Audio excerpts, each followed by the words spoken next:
चलिए प्यारे दोस्तों, हम दोबारा से हाजिर हैं आपके सामने और ख़ासकर आपके लिए हम लगातार मेहनत करते रहेंगे और अपने लिए आप लोग भी मेहनत करो, क्योंकि मेहनत के बारे में बहुत कुछ कहा गया है इस दुनिया में कि मेहनत का कोई ऑप्शन नहीं, मेहनत का कोई विकल्प नहीं, कहीं कुछ भी नहीं मेहनत के बिना।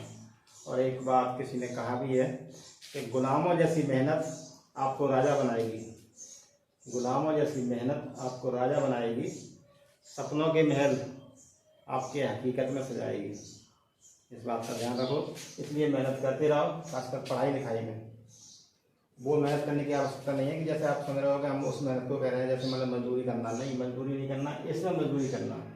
पढ़ाई लिखाई में अगर मेहनत करोगे तो आपको हमेशा जीवन अच्छा ही मिलता रहा है और मिलता रहेगा। चलिए क्वेश्चन आगे देखते हैं। ये क्वेश्चन आपका एपी का है, अरिथमेटिक प्रोग्रेशन का। इसमें 2-3 क्वेश्चन है, बस इसमें अपन को 2 बातें ध्यान रखना है। एपी वाले क्वेश्चनों के लिए केवल 2 बातें ध्यान रखना है कि एपी जो होती है ना, इसमें एक सामान्य सी बात एपी क्या होती है, ऐसी संख्याओं की श्रृंखला, ऐसी संख्याओं की सीरीज जिनके बीच का डिफरेंस या अंतर एक समान हो, समांतर श्रेणी या एपी में होती है, एपी कहलाती है। तो केवल हमें ये ध्यान रखना है कि एपी में 2 बातें, कौन कौन सी 2 बातें। एक तो एन वा पद, इसको अपन कह सकते हैं ए एन। इसका फॉर्मूला ध्यान रखना है अपन को, a plus n minus 1 into d. अब ए क्या होता है, प्रथम पद, डी क्या होता है, उनके बीच का अंतर, जिसको सर्वांतर कहते हैं, डिफरेंस कहते हैं। तो ये हो गया एक। और दूसरा होता है एन पदों का योगफल, अपन एस एन कह सकते हैं, S minus sum of N term. क्या हो सकता है, इसका फॉर्मूला क्या होता है, एन बटे 2 और 2a plus n minus 1 into d. इन दोनों चीज़ों को खास करके ध्यान रखना है, इन दोनों फॉर्मूलाओं को, उसके बाद ही अपन इन क्वेश्चनों को सॉल्व कर सकते हैं। तो ध्यान रखें इस बात का। तो जैसे ये इसमें लिखा हुआ है कि 7 से विभाजित प्रथम 10 धनात्मक संख्या, प्रथम 100 धनात्मक संख्याओं का योग होगा। अब क्या होगा, जो ऑप्शन दिए गए हैं तो इन ऑप्शन में से कुछ होगा। तो इस क्वेश्चन में अपन को सीरीज दी नहीं गई, माने एपी दी नहीं गई, अपन को बनाना भी है और ये योग माने सम ज्ञात भी करना है। तो कैसे बनेगी, अपन जानते हैं कि 7 से विभाजित हो या 5 से विभाजित हो, 3 से विभाजित हो, 10 से विभाजित हो, कुछ सी से ही विभाजित हो, तो अपन को सीरीज ज्ञात करना हो, एपी ज्ञात करना हो, तो क्या करते हैं, अपन उसकी टेबल पढ़ते। तो सबसे पहले 7 की टेबल पढ़ेंगे तो एपी क्या होगी, एपी होगी पहले 7, उसके बाद क्या आएगा 14, उसके बाद 31, और उसने क्या बोला है, प्रथम 100 धनात्मक संख्या है और 7 से विभाजित, तो 100वां पद क्या हो सकता है, ये प्रथम पद, ये द्वितीय पद, ये तीसरा पद, 100वां पद क्या होगा। जैसे 1 का गुणा किया तो 7, 2 का गुणा किया 14, इसी प्रकार से 100 का गुणा करेंगे तो कितना होगा 700। प्रथम पद 7 है और 100वां पद 700 है। इनका यहाँ से लेके यहाँ तक की जो भी संख्याएं आएंगी उनका हमें योग ज्ञात करना है। तो बस ये फॉर्मूला सामने दिखाई दे रहा है, इसका यूज करना है और कहीं कुछ खास नहीं। तो यहाँ n पदों का योगफल ये है, तो 100 पदों का योगफल का मतलब क्या होगा, n की जगह पे यहाँ 100 हो जाएंगे। माने प्रथम पद को अपन a बोलते हैं, a का मान यहाँ पे 7 है, d का मतलब है सर्वांतर माने अंतर, बाद वाली संख्या में से पहले वाली घटाना है। 14 में से 7 घटाओ या 21 में से 14 घटाओ तो कितना बचेगा 7। और यहाँ n का मान कितना होगा, 100 पदों का ज्ञात कर रहे हैं तो n की जगह पे होगा 100। तो ये फॉर्मूला लिखा हुआ है, इसमें मान रखना है, माने s 100 पदों का योगफल, जो फॉर्मूला लिखा है उसमें मान रखना है। तो n की जगह पे कितना आएगा 100 बटे 2, उसके बाद 2a, 2 के इंटू में a का मान 7 प्लस n माइनस 1। अब n माइनस 1 माने 100 माइनस 1, अपन जानते हैं 99, इंटू में d है, d का मतलब 7। बस इसका ध्यान रखना है, ये 2 से डिवाइड करेंगे तो ये हो गया 50, यहाँ पे 7 दूनी 14, और इसका गुणा करेंगे 7 में 63 और 669 होगा, ये 693। अब इसको अपन जोड़ेंगे, बस कैलकुलेशन का मतलब है, ध्यान रखना। 14 को 693 में जोड़ेंगे तो ये हो गया तुम्हारे 707, और इसका अपन गुणा करेंगे 0 5 7 35 और 5 7 35, ये हो गया आपका आंसर। देख लो उसमें कहीं मिल जाए। ये पेन को कॉपी पे चलाते रहें इन क्वेश्चनों को लिखते हुए। जैसे कि अगला क्वेश्चन है, किसी एपी का nवां पद 3n+5 है, तो n पदों का योगफल ज्ञात करो। अब एपी में nवां पद दिया गया है, यहाँ भी अपन को एपी नहीं दी गई है, एपी अपन को बनाना है और n पदों का योगफल ज्ञात करना है। तो किस प्रकार से बनाना है, तो इस बात का ध्यान अपन को रखना है कि जैसे कि पिछले क्वेश्चन में अपन को दिया गया था, एक ट्रिक दी गई, हिंट दी गई थी एक अपन को कि 7 से विभाजित प्रथम 100। अब यहाँ पे हिंट दी गई है कि nवां पद दिया गया है 3n+5, nवें पद से अपन किसी भी एपी को ज्ञात कर सकते हैं। कैसे ज्ञात कर सकते हैं, nवां पद में n होगा, तो n की जगह पे अपन को सीरियल नंबर संख्या रखना है, माने प्राकृत संख्या, नेचुरल नंबर। 1 से लेके आगे बढ़ते जाओ, अपन को सीरीज माने एपी प्राप्त हो जाएगी। माने रखना है, क्या रखना है, n = 1 2 3 ... तो थोड़ा डायरेक्ट करके देखते हैं। n की जगह पे जैसे कि अपन जानते हैं, यहाँ पे लिखने रहा है an, माने nवां पद है 3n+5, तो एपी क्या हो जाएगी अपनी, देखो एक रखेंगे यहाँ पे 3 एकम 3 और 5 8, तो पहला पद हो जाएगा 8। 2 रखेंगे 3 दूनी 6 और 5 11, दूसरा पद 11 हो गया। 3 रखेंगे 3 तरह 9, 9 और 5 14, ... क्या हुआ, पहला पद 8, दूसरा 11, तीसरा 14। तो अब इसी से अपन क्लियर कर लेंगे। क्या क्लियर करना है, प्रथम पद जो होता है ए का मान हो गया 8, और जो सर्वांतर माने डी डिफरेंस जो होता है, 11 में से 8 घटा हो गया, 14 में से 11 घटा हो, कितना बचेगा 3। अब इसी से अपन फाइंड कर लेंगे n पदों का योगफल, जो अभी अपने सूत्र लिखा था, लिखिए n पदों का योग क्या होगा, Sn इक्वल, तो सूत्र था वही लिखेंगे direct, n/2 2a + n-1 × d।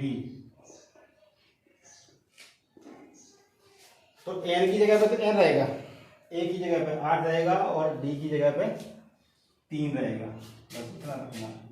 n/2 2a, a की जगह पे 8, 2 × 8 है, डायरेक्ट कर सकते हैं, 8 दूनी 16 हो जाएगा।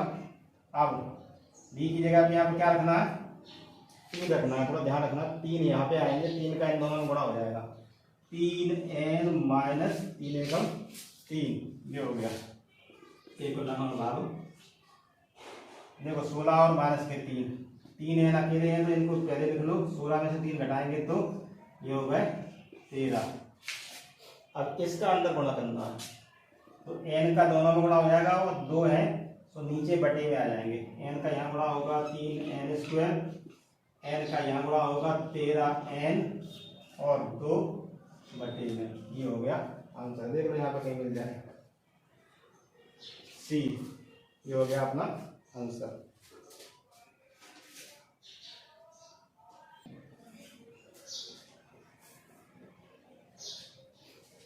चलिए फिर आगे बढ़ते हैं।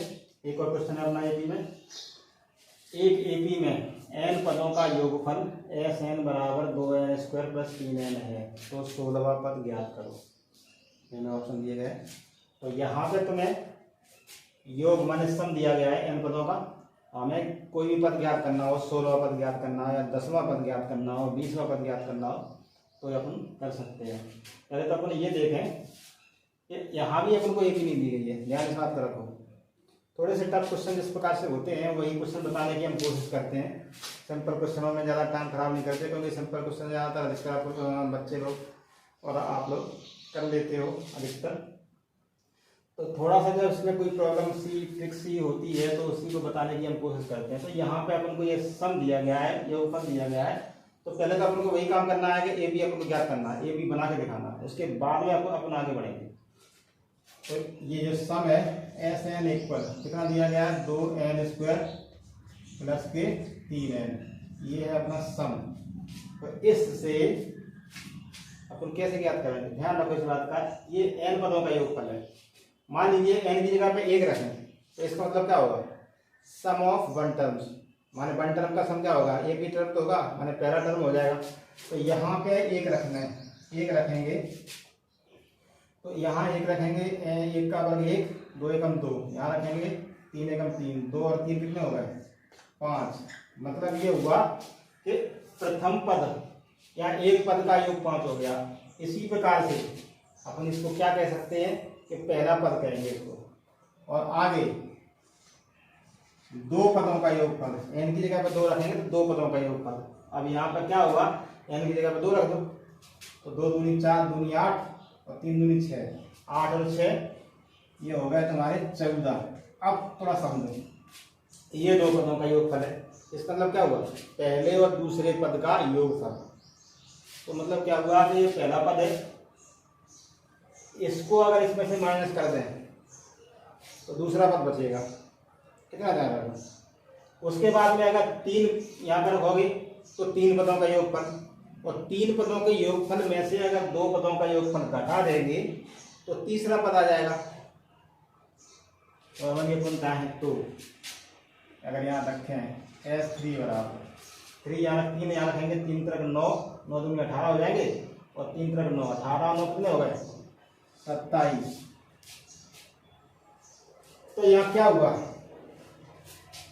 पर एक पद का योगफल माने प्रथम पद, इसको कहेंगे a, माने 5 हो गया। ये क्या हुआ, 2 पदों का योगफल, माने दूसरा पद क्या होगा, थोड़ा ध्यान रखना, दूसरा पद माने a2 14। ये 2 पदों का योगफल है, इसमें से पहला पद घटाओगे तो 14 में से 5 घटाया, कितना बचा 9। इसी प्रकार से तीसरा पद ज्ञात करना है, तो 3 पदों के योगफल में से 2 पदों का योगफल घटाओगे क्या बचेगा 27 में से 14 घटाएंगे तो 13। ये प्रथम पद, ये द्वितीय पद, ये तृतीय पद। अब d माने सर्वांतर d का मान क्या हुआ, इसमें से ये या इसमें से ये घटाओगे तो कितना बचा 4 बचा। अपन को जो जरूरत थी वो मालूम पड़ गया। अब हमें 16 पद ज्ञात, कोई किसी भी नंबर का पद ज्ञात कर सकते हो। फॉर्मूला अपन जानते हैं, n का पद माने an बराबर a plus n minus 1 into D, उसमें मान रख दो, आंसर हो गया। तो 16 पद का मतलब क्या हो, a16 क्या होगा, और डायरेक्ट अपन फॉर्मूला होता है a plus n minus 1 into D होता है, और n का पद होता है। अब 16 पद ज्ञात करेंगे तो a plus 16 minus 1 into D, तो 16 माइनस 1 क्या हुआ 15, तो हम कह सकते हैं a प्लस 15 डी। तो a का मतलब हो गया 5, 15 इंटू डी माने 4, 15 गुणा 4, 5 प्लस 15 चौके 60 और 5 कितने हुए। कैलकुलेशन सिंपल है, बस शुरू में अपन को समझना है। ये अपना आंसर हो गया 65 माने डी।